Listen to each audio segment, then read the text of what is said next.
Saptashrungi hospital and paralysis centre. तज्ज्ञ doctor Prabhakar खर्डे यांच्या मार्गदर्शनाखाली पॅरालिसिस, मणक्यांचे आजार, गुडघेदुखी, कंबरदुखी, मानदुखी, मायग्रेन, ॲलर्जी आणि सर्दीवर खात्रीशीर उपचार, तेही एकाच छताखाली आणि योग्य दरात. इथं उपलब्ध आहे acupuncture, physiotherapy, Panchakarma, massage, steam bath, tub bath, digital x-ray आणि अत्याधुनिक पॅथॉलॉजी लॅब. त्यासोबतच निसर्गरम्य वातावरण, आरामदायी रूम्स, कॅन्टीन आणि प्रशिक्षित स्टाफ. आजच संपर्क साधा. ठिकाण मुक्ताई मंदिराजवळ, रायते वाघापूर, तालुका संगमनेर, जिल्हा अहिल्यानगर. संपर्क 9657 230023. देशभरात बेकायदेशीर पद्धतीनं सुरू असलेल्या ऑनलाईन औषध विक्री, इंटरनेट फार्मसी आणि ई पोर्टलच्या माध्यमातून होत असलेल्या व्यवहारांच्या विरोधात अखिल भारतीय औषध विक्रेता संघटनेनं बुधवारी बंद पुकारला. अखिल भारतीय औषध विक्रेता बंदमध्ये संगमनेर तालुका केमिस्ट अँड ड्रगिस्ट असोसिएशनचे सदस्य, पदाधिकारी सामील झाले.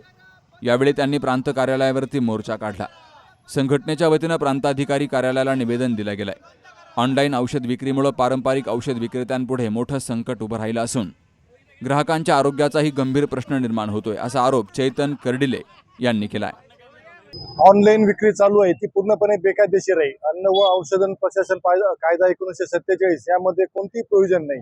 या ठिकाणी मेडिसिनचे सप्लाय विक्री केली जाते, रुग्णांच्या हातात मेडिसिन दिलं जातं, तिथे फार्मसिस्ट असणं अनिवार्य आहे, गरजेचं आहे. आणि हे जे ऑनलाईन चालू आहे ते बेकायदेशीरपणे चालू आहे. लोकांना कुठून औषध येतात, त्याची प्युरिटी काय आहे, ते ओरिजिनल आहे का किंवा डुप्लिकेट सप्लाय आहे, हे काही करण्याला मार्ग नाही. कारण त्याच्या स्रोत आहे जो यायचा तो काही डिफाईन केलेला नाही. आणि हे ज्या ऑनलाईन कंपन्या यांच्या स्वतःचे लायसन नाही.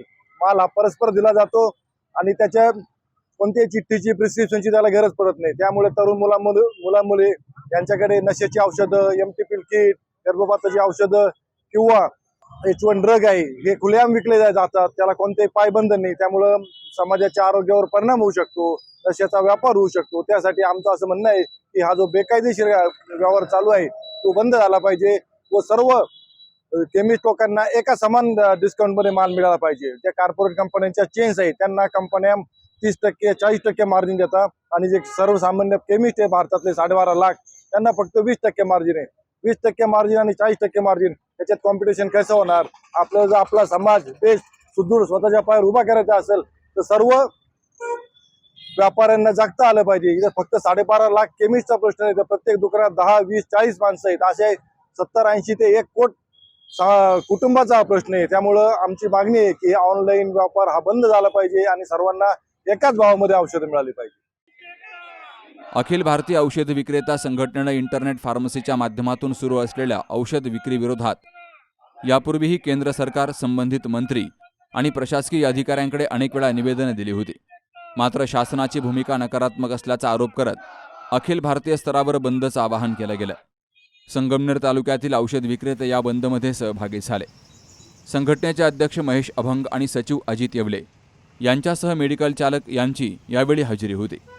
बंदच्या काळात नागरिकांना अत्यावश्यक औषधांची गरज भासल्यास संघटनेचे पदाधिकारी आवश्यक सहकार्य करतील, अशी भूमिका संघटनेनं घेतली. दरम्यान संघटनेच्या वतीनं पंतप्रधान नरेंद्र मोदी यांना पाठवण्यात आलेल्या निवेदनाची प्रत प्रशासनाला दिली गेली आहे. निवेदनातील मागण्या शासनापर्यंत पोहोचवाव्यात अशी विनंतीही करण्यात आली आहे. यावेळी संगमनेर केमिस्ट अँड ड्रगिस्ट असोसिएशनचे कार्याध्यक्ष अमोल गागरे, खजिनदार किशोर देशमुख, जिल्हा कार्यकारिणी सदस्य चेतन कर्डिले, संदेश जाजू, अतुल चांगले, कार्यकारिणी सदस्य रावसाहेब दिघे, विनोद वडनेरे, बापूसाहेब खेमनर, अमित गायकवाड आदी पदाधिकाऱ्यांनी बंद यशस्वी करण्यासाठी प्रयत्न केले. बाबासाहेब कडू, सी न्यूज मराठी, संगमनेर.